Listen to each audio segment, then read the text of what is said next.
अस्सलामुअलैकुम, मैं हूं इब्रार हुसैन अस्तोरी। और नाज़रीन, आज खुसूसी अदालत ने इमरान खान और शाह महमूद कुरैशी को 10 साल की सज़ा सुना दी है साइफ़र मुकदमे में अडियाला जेल के अंदर।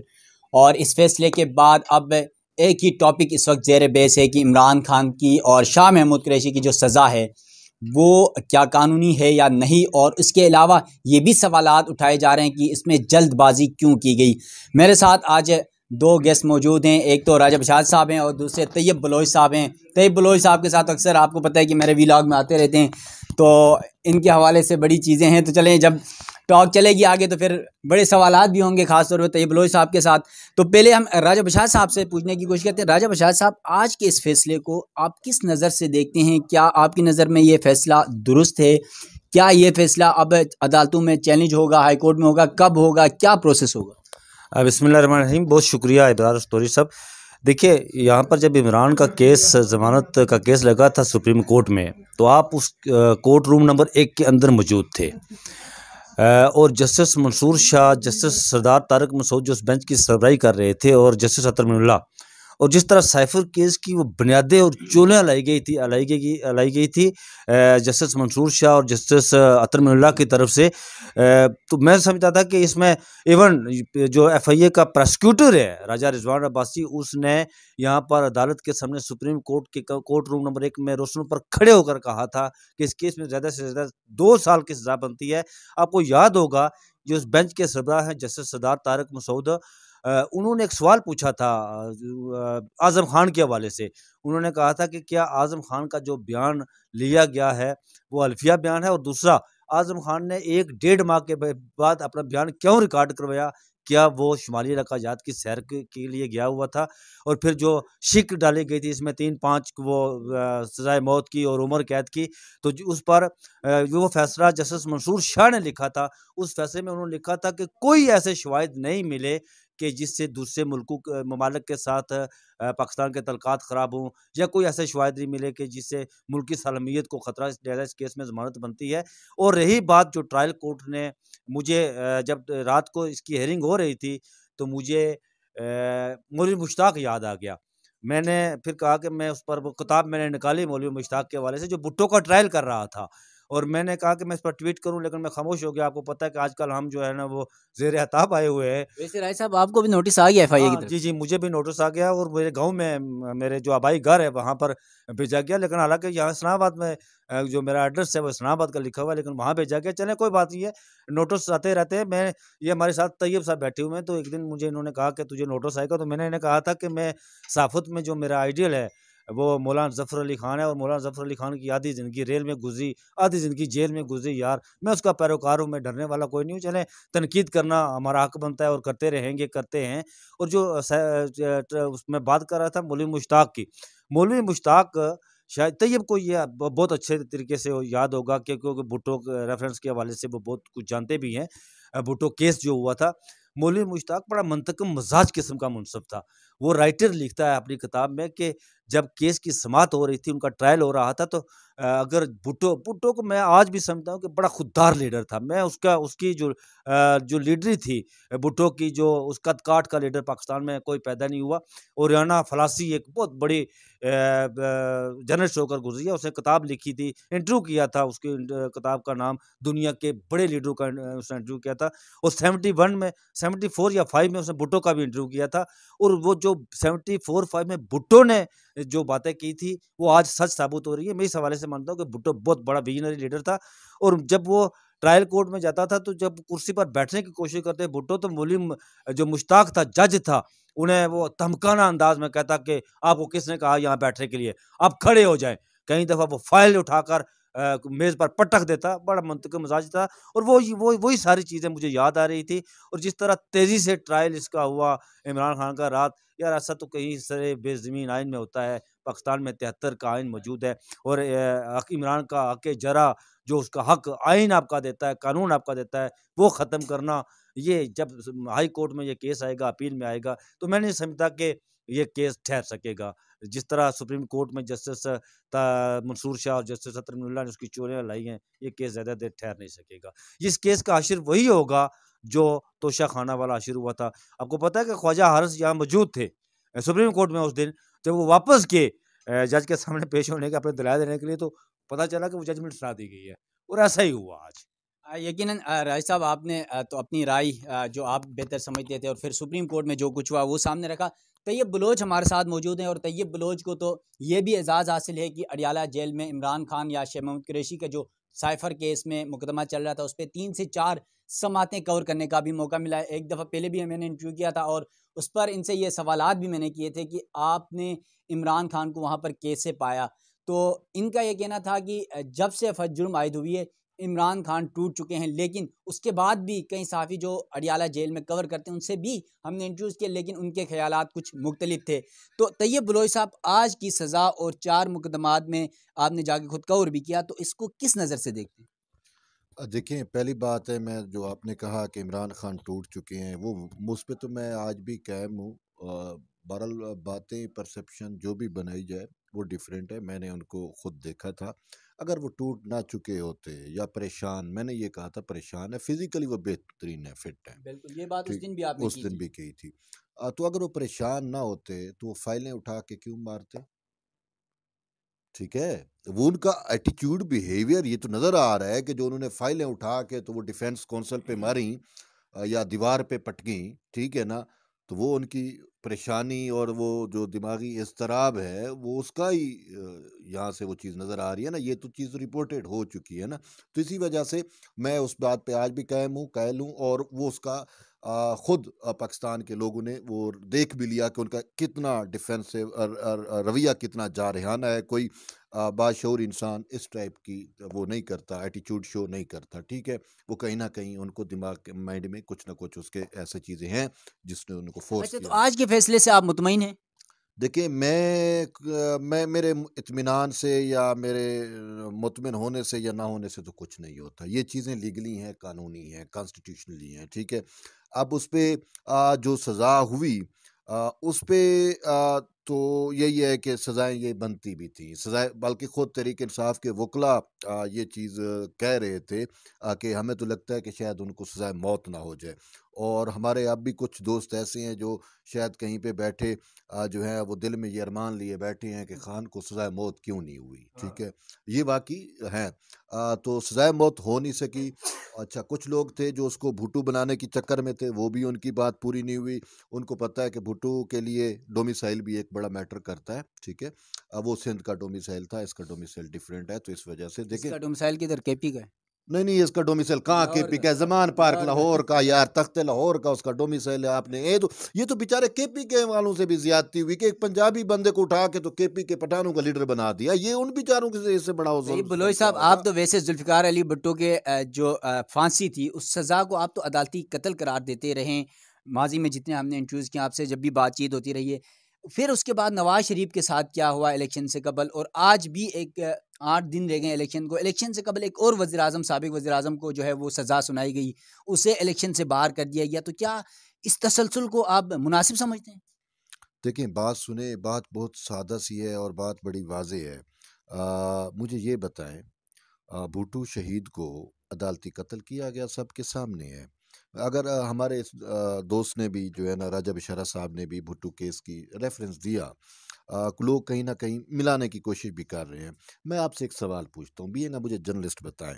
एक चीज़ तो कोट एंड कोट सबको पता है कि भुट्टो शहीद को कितने थ्रेट्स आए थे, और हेनरी किसिंजर ने वो पब्लिकली थ्रेट्स भी दिए थे ना भुट्टो को, हम आपको निशान इबरत बनाएंगे। वो तो इमरान खान भी कहते हैं कि भाई अमेरिका अमेरिका के कहने पर मुझे बाहर निकाला सुने गया। सुने सुने सुने सुने आप सुने, ये इमरान खान कहते हैं, किसी अमेरिकन ने नहीं कहा। वो एक हेनरी किसिंजर एक अमेरिकन था। मुझे एक मिनट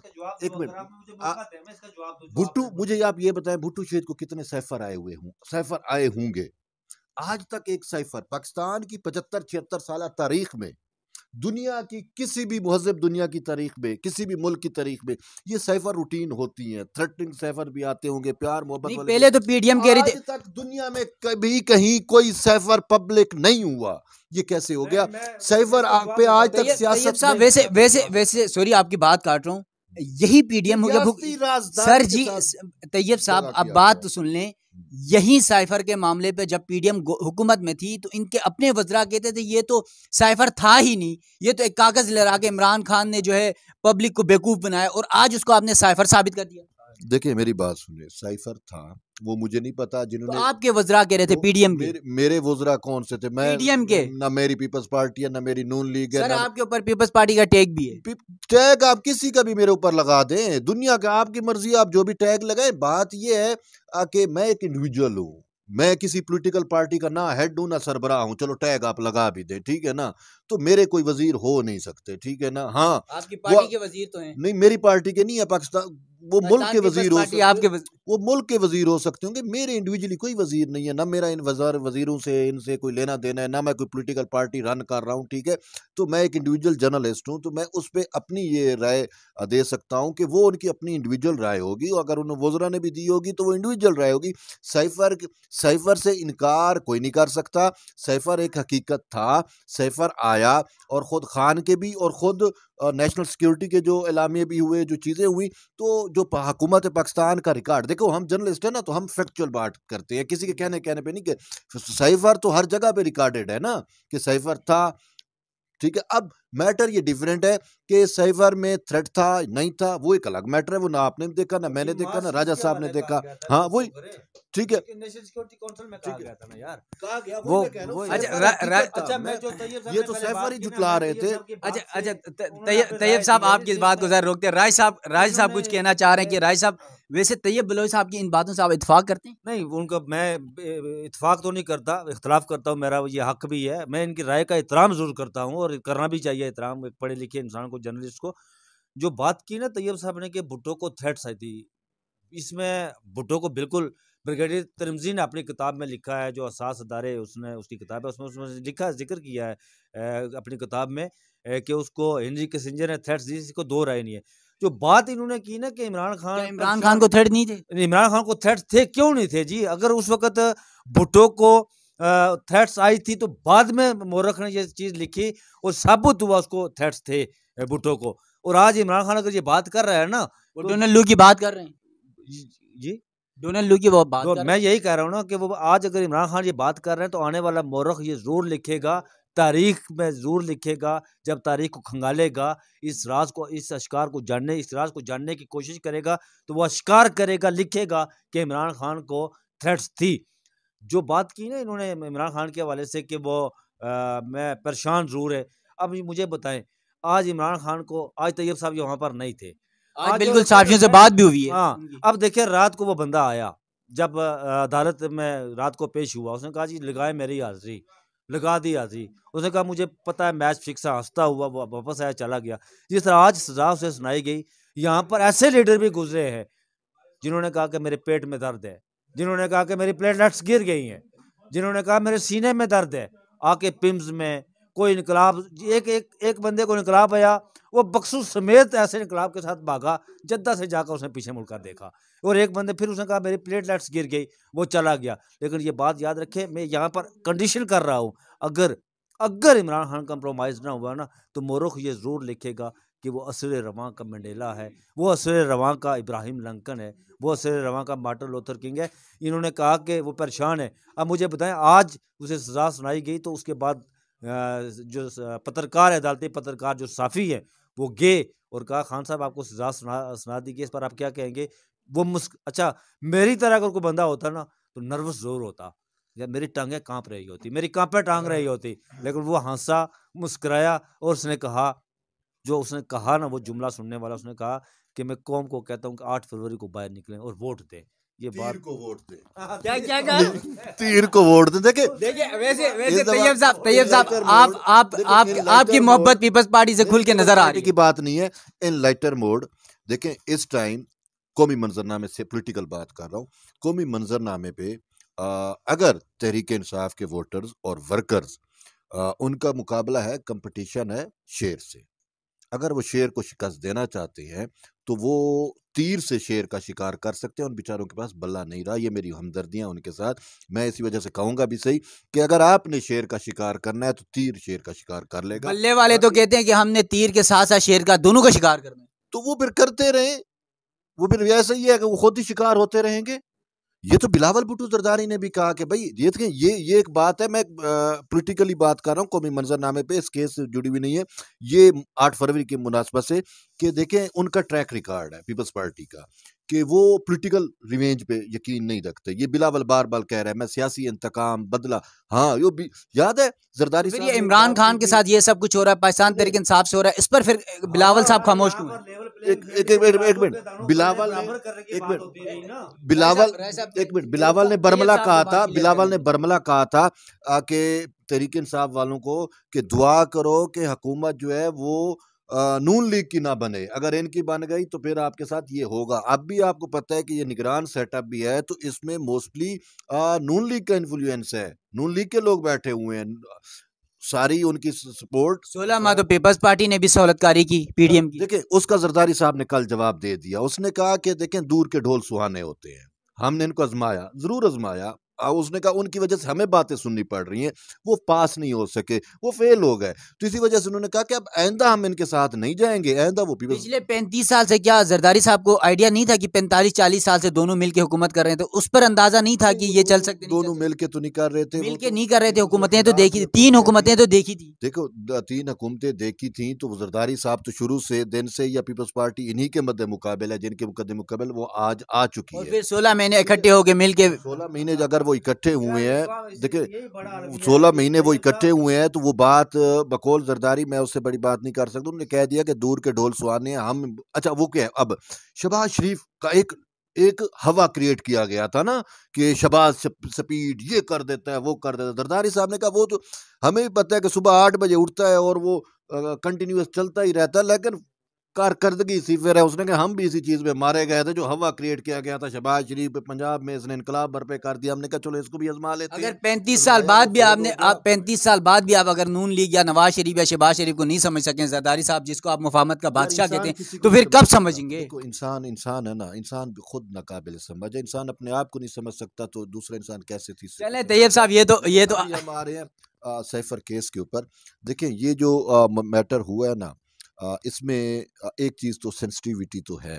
देखिए अगर हम ये चीज़ देखें, मैं सज़ा और इस चीज़ पे नहीं कि उसको इंतकाम का निशाना बनाया जा रहा है, नहीं बनाया जा रहा, लेकिन एक अगर हम फैक्चुअल बात करें तो प्रोसीजर के अलावा फैक्चुअल बात कि पाकिस्तान की तारीख में कितने हज़ारों सैफर आए होंगे, कितने वज़ीर ख़ारजा वज़ीर आज़म से दूर रहे होंगे, आज तक ये सैफर लीक नहीं हुआ, आउट नहीं हुआ, कभी भी नहीं हुआ।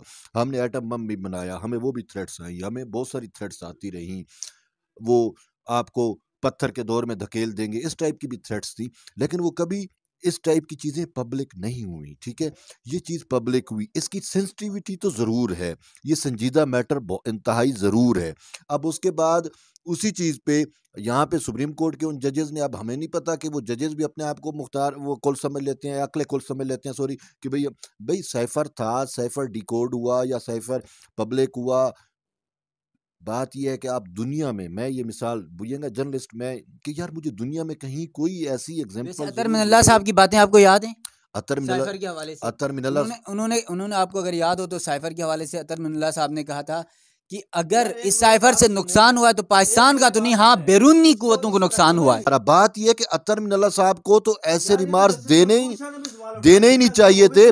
बात यह है कि मैं अतर मिनल्ला साहब से पूछना चाहता हूं कि पाकिस्तान की तारीख में आज तक, दुनिया की तारीख में आज तक क्यों कोई सैफर पब्लिक नहीं हुआ? क्यों किसी लीडर ने, बड़ी बड़ी थ्रेट्स हुए, लीडर कुर्बान हुए, वो अपनी मौत के साथ रियासती राज जो है वो कब्र तक लेके चले गए, किसी ने आज तक जुर्रत नहीं की कि कोई सैफर जो है उस पर सियासत करे। ये अनोखा लाडला था जिसने सैफर किया, सैफर पे सियासत की, क्यों की? शायद इस सजा से आप खुश को समझना चाहिए था। मैं उन जजेस का बहुत एहतराम करता हूं, खुदा की कसम, सर आंखों पर, ठीक है ना, और काबिल एहतराम है मोहतरम जस्टिस जो है अतर मिनल्ला साहब, इंतहाई काबिल एहतराम है। वो अगर वो यहाँ तक कह रहे हैं जी इसको दुनिया को नुकसान हुआ, हमें तो कोई नुकसान नहीं हुआ, बात यह है कि मुझे बताएं कि दुनिया में आज तक कहीं पे कोई सैफर पब्लिक हुआ है? नहीं हुआ। अगर किसी ने रियासती राजदारी को पब्लिक किया है तो उसको सजा मिलती है और मिलनी चाहिए। देखें ये एक एग्जाम्पल्स होती है। राय साहब, क्या तैयब बलोच साहब जो कह रहे हैं, क्या उसमें कोई सदाकत भी है? यार तैयब बलोच, मैंने पहले कहा कि तैयब बलोच साहब की राय का मैं एहतराम करता हूँ, लेकिन इख्तलाफ करता हूँ। इख्तलाफ करना मेरा हक है और जमहूरी हक है, बुनियादी हक है, आइन मुझे देता है। नहीं, जो मैं उनकी बातें हैं नहीं, क्या वो दुरुस्त हैं? नहीं, जो वो बात यार, मैंने कहा कि मैं उनकी राय का एहतराम करता हूँ, लेकिन मैं उनसे इख्तलाफ करता हूँ। जस्टिस मंसूर शाह ने भी वही बात की, तो इसका मतलब है कि जस्टिस मंसूर शाह क्या, वो जिस तरह तैयब साहब ने अभी फरमाया कि वो जस्टिस अतर मिनुल्लाह जैसे जो है ना, सिद्धार्थ तारिक साहब ने मैं भी ये वही बात की है। यार, जस्टिस सिद्धार्थ तारक मसूद ने कहा था कि ये आजम खान का जो बयान है वो 1-1.5 माह के बाद क्यों लिया गया? क्या वो शुमारी इलाका जात किया हुआ था? क्या जस्टिस सिद्धार्थ तारक मसूद भी पीटीआई का तर्जुमान है यार? क्या जस्टिस मंसूर शाह भी पीटीआई का तर्जुमान है? यकीनन जजेस ये पर हमें इस तरह के अच्छा, इल्जाम तो तो लगाना भी नहीं नहीं, चाहिए। नहीं लगाना चाहिए, और ना हमें इस पर जो है ना, उन्होंने जो राय दी, अपने नमाज दी है, राय दी, और जजमेंट यार जस्टिस मंसूर शाह ने जो उस दिन जमानत की जो जजमेंट दी है यार, उसमें उन्होंने लिखा हुआ है, जजमेंट में लिखा हुआ 4 सफ़ात की जजमेंट में, कि साइफर केस में कोई ऐसे शवाहिद नहीं मिले कि जिससे दूसरे ममालिक के साथ हमारे इख्तलाफ हुए हों, या हमारी मुल्की सलामियत को कोई जो है वो खतरा हुआ हो। देखिए, हक़ाइक़ अदालतों ने जो फैसले किए हैं, हमें उनका एहतराम करना चाहिए, हमें उन पर तनकीद ज़रूर करनी चाहिए, ये नहीं।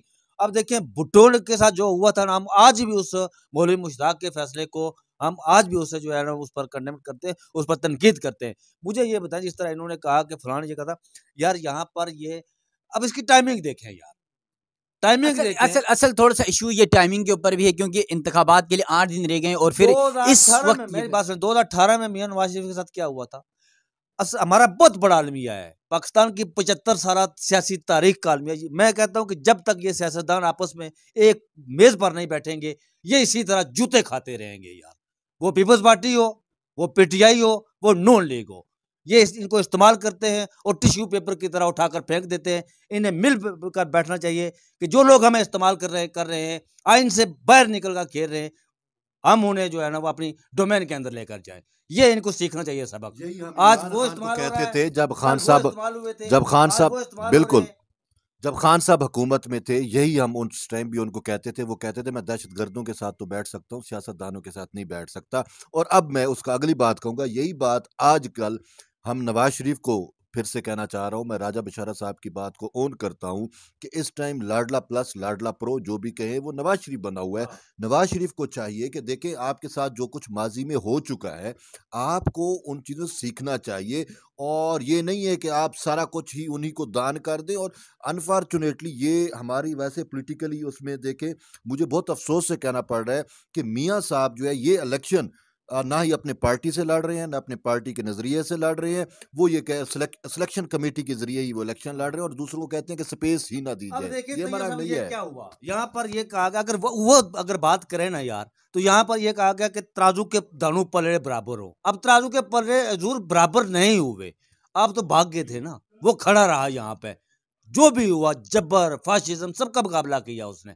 मैं तो ये की बात को ऑन करता हूँ कि मियाँ साहब जो यार 50 सालों में अगर आपकी सियासत ये की आपने कि आप लोगों में निकल नहीं सकते, तो आपको घर बैठ जाना चाहिए यार। चलें, थैंक यू। यकीनन तैयब बलोच साहब और राजा बशार साहब ने बड़ी तलख माजी की बातों से और मुस्तकबिल के हवालाजात को सामने रखा है। यकीनन सुप्रीम कोर्ट में हम बैठे हुए हैं और आज साइफर मुकदमे में इमरान खान और शाह महमूद कुरैशी को 10-10 साल की सज़ा सुना दी गई है। और हमारे ज़राए के मुताबिक पाकिस्तान तहरीक इंसाफ की जो कानूनी टीम है वो दरख्वास्त तैयार कर रही है, हाई कोर्ट में अपील दायर कर दी जाएगी और 30 दिन के अंदर अपील दायर करने का वक्त है। देखना यह है कि अब क्या जो खुसूसी अदालत की जानिब से आज ये फैसला सुनाया गया है वो हाई कोर्ट में आकर उड़ जाता है या फिर ये मामला सुप्रीम कोर्ट जहां पर हम इस वक्त मौजूद हैं यहाँ पर आता है। ये सब तो आने वाला वक्त ही बताएगा, लेकिन इस फैसले पर ये सवालात इसलिए भी उठ रहे हैं कि इसकी टाइमिंग मुनासिब नहीं है, क्योंकि सिर्फ 8 दिन इंतखाबात के लिए रह गए हैं और फिर पाकिस्तान तहरीक इंसाफ के पास इंट्रा पार्टी इंतखाबात उनके कलदम हुए और फिर बल्ले का निशान भी नहीं रहा। और फिर उसके अलावा जो रियासती मशीनरी है पाकिस्तान तहरीक इंसाफ के मुखालिफ है। तो ये तमाम सवालात ज़रूर हैं, लेकिन अदालती फ़ैसला मौजूद है, अदालतें मौजूद हैं। खुसूसी अदालत ने फैसला सुनाया, हाई कोर्ट आएगा, हाई कोर्ट के बाद सुप्रीम कोर्ट आएगा। जिस तरह इमरान खान और शाह महमूद कुरैशी को सुप्रीम कोर्ट ने ज़मानत भी दी, जिस तरह भी हमने बात की कि किस तरह के रिमार्क्स भी दौरान समात आए, ये सब कुछ आने वाला वक्त ही बताएगा। अपने मेज़बान इब्रार हुसैन अस्तूरी को दीजिएगा इजाज़त। अल्लाह हाफिज़।